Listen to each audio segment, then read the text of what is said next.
good morning to everyone. So this is me, Lance.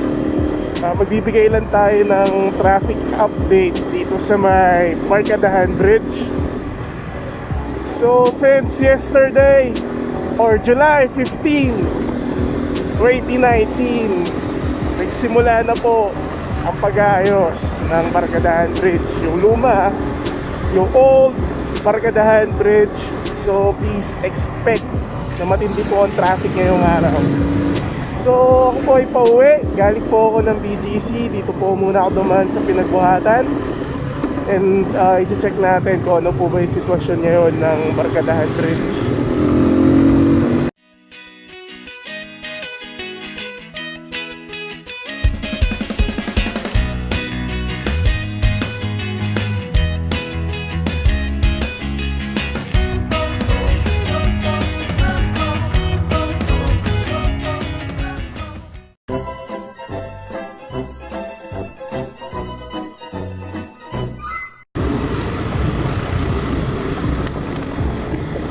Malalaman na po natin kung traffic po ba o hindi. So as of this moment, gawa na po yung I forgot what the name of this bridge, Taytay Bridge. So ano na po, passable na po itong yung isang portion ng Taytay Bridge para sa mga sasakyan at saka sa motor. So malalesen na po yung traffic po dito. Pero ang number one challenge yung ngayon, ang Barkadahan Bridge. So makikitang-kita nyo naman po, dito pa lang sa bungad ng Greenwoods, traffic na. So let's try kung kasya ba ang motor. Pero kung kayo, nagdadala kayo ng 4 wheels, good luck. O, hindi ho kayo makakalusot basta-basta.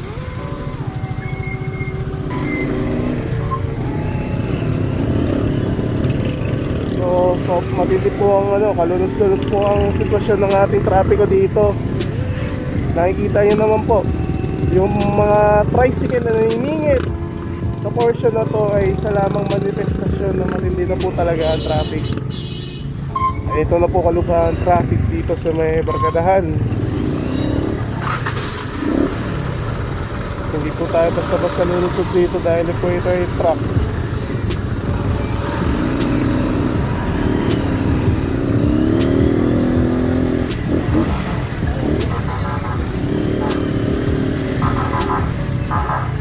Since ngayon po ay umaga ng Martes, makikita ho natin na sitwasyon ng tulay tuwing rush hour. Kasi kahapon nagbuno rin tayo, gumawa rin ako ng video coverage dito kung gaano ba kalala ang traffic pagdating ng hapon. Kaso hindi naman ako makapagbigay ng update para doon sa mga papasok kung ano pa talaga itsura ng daan nila, kasi ako ganitong oras pauwi po ako. Pero since makikita naman natin na ganito nga po yung sitwasyon dito sa may Highway 2000 papunta ng Barkadahan Bridge, so isa lamang po itong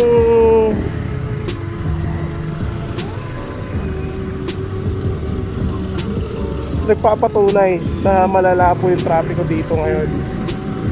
Kasi hindi lamang po ito sa pangapauwi, pero din po sa mga papasok. Yan yung consequence niyan. Hindi ka scrambler boy.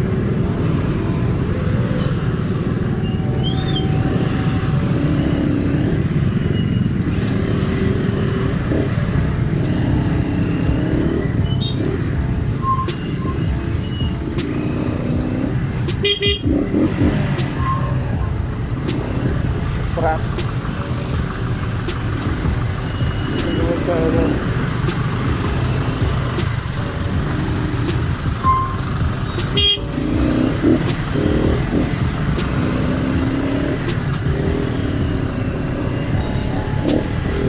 So medyo masukal ang daan ho namin ngayon. Kasi nga po, hindi na po ito tulad nung dati na yung dalawang tulay ng Barkadahan ay napapakinabangan, kaso kasalukuyan hindi na po.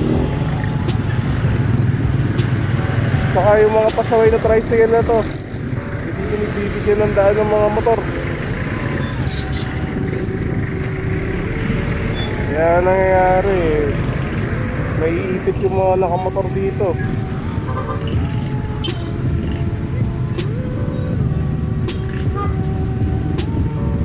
Huwag ka na mag-counterflow dudong.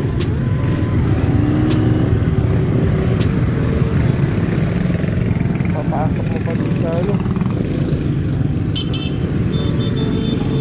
Oh, sorry.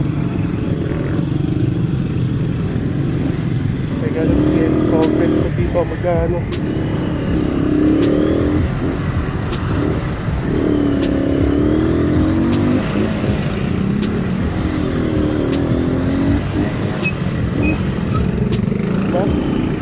Go. Ay, sorry.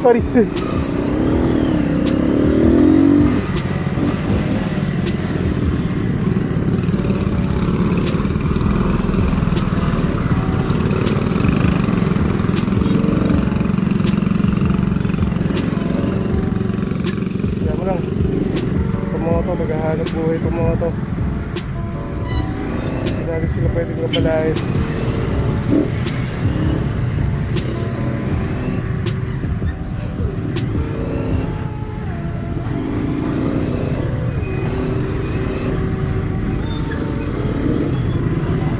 Sige lang boss, hindi rin ako makakalusot dun eh.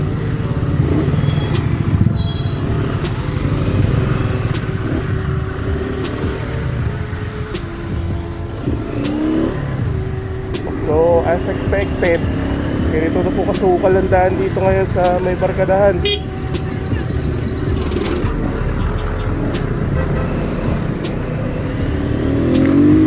Hindi na po tulad ng dati.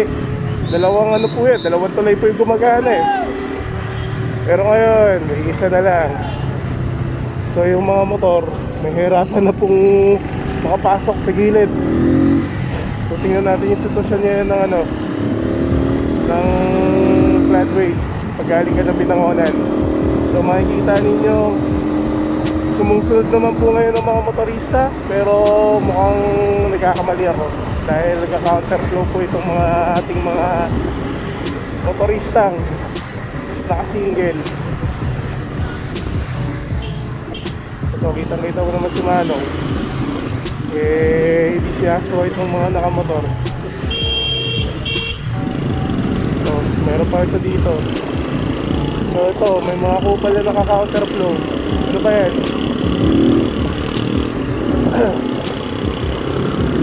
Medyo sinisipon ako ito ngayon, pero mamatay tayo uwi.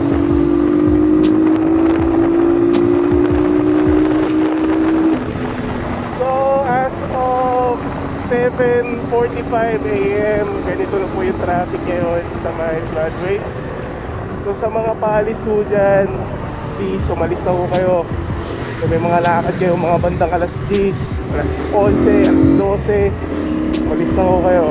Kasi ngayon po, malala na po ang sitwasyon niya dito sa floodway. Hindi po kayo nagkakamali. So yung traffic po ngayon dito sa floodway, umabot na po hanggang Mega White. Hindi nga na po hanggang Mega White, baka agad dun po sa may ano eh, intersection ng Village sa Baytown. So tingnan natin. Pero dito slow moving pag nagpasyo ng Bangyad. Pero pagdating ko sa Mega White, bumper to bumper na po yung situation mo natin dito. So yun lang, sa mga paluwas dyan, agahan ninyo, traffic po masyado. So ang estimated time po na ma-stop po kayo sa traffic, siguro mga 30 minutes to 1 hour. So ganun po siya kaluba ngayon. So kung manggagaling po kayo ng Binangonan o Cardona, agaagahan nyo na ako kung may mga appointment kayo ng mga bandang alas 10, alas 11. Kasi medyo maluba nga po talaga yung traffic ngayon sa C6 saka sa may Barkadahan. Dahil nga po dun sa rehabilitasyon ng old Barkadahan Bridge. Pero syempre bigyan ko na rin kayo ng bonus. check na rin natin kung anong sitwasyon dito sa Baytown, kung ano ba, kung traffic ba o hindi. Sana hindi, para at least makapagano naman. Pero mukhang okay naman dito ngayon sa Baytown. Kaya sana hindi naman po masyado maputik, para hindi naman madumi yung mga sasakyan. Pero wala naman po ako nakikita ang indikasyon na maputik, dahil itong daan na to hindi siya maputik. Kasi kung maputik yan, dadalhin ng mga gulong ng mga sasakyan ito yung putik mula sa putik na dinaanan nila. Pero since walang putik, mukhang swerte tayo today. Oops. Awa mga motor doon. Sure ball, safe lang sila doon.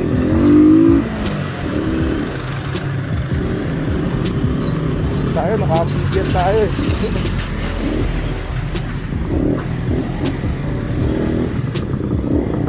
Naka-scrambler na amphibian, pang all around na ano, pero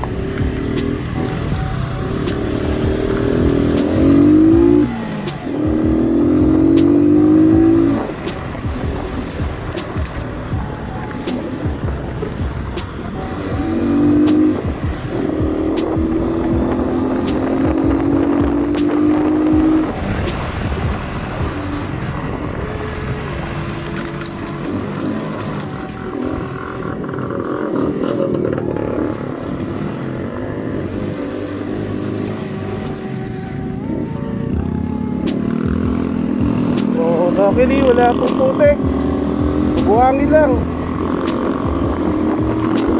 So okay naman po yung sitwasyon ng traffic ko ngayon sa may Baytown.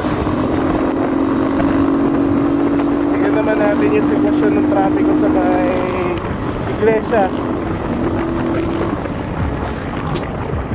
Medyo umulan na, hindi ko na lang ako pag-uwi, hindi na ako magkakapote. Naisip ko na rin naman ako, kaya hindi na magkakapote.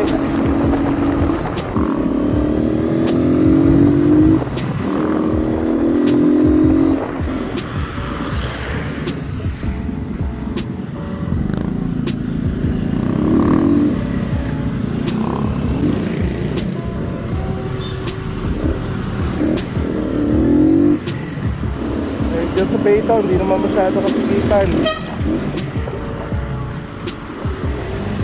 So yung traffic ko talaga, magsisimalaho talaga siya doon sa may Mega Wide.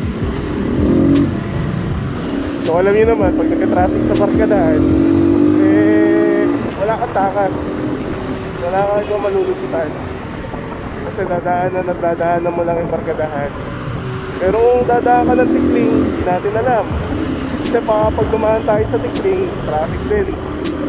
Alam mo naman, daanan po yun ng mga taga-Antipolo, Teresa, Tanay, Baras.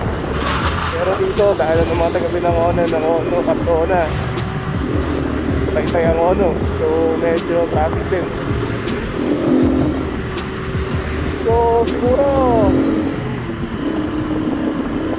pagdating natin dito sa may Angono, Iglesia, tingnan lang natin, silipin lang natin yung traffic po ba. Kasi for sure naman, pagdating sa Binangonan, traffic po dyan palagi sa may Barrio Road. May Barrio Road, saka sa may Pantok. Pero dito, wala naman po traffic ngayon sa Iglesia, kaya ano lang talaga. So yung mga normal na mga traffic spots lang po ngayon dito sa may Rizal or sa may District 1 ng Rizal ay yun na nga po sa Binangonan ay Pantok, Barrio Road, at saka sa may Mega Wide hanggang Barkadahan Bridge. And then siguro yung stretch rin ng Vladimir, paglagpas niya ng Barkadahan Bridge ay traffic below. So yun lang. So medyo may upload ko po itong video siguro mga 30 minutes to 1 hour, pero at least I'll give you what is the current situation mo ngayon ng ating mga kalsada. So muli, ako po pala si Lance. Pakiano naman, pakisubscribe naman ng YouTube channel ko, yun lang naman. So for na lang, para ito gagawin natin itong araw-araw, itong regular updates natin sa traffic ko ngayon. So may Barkadahan. Okay, so maraming salamat at magandang araw po sa ating lahat.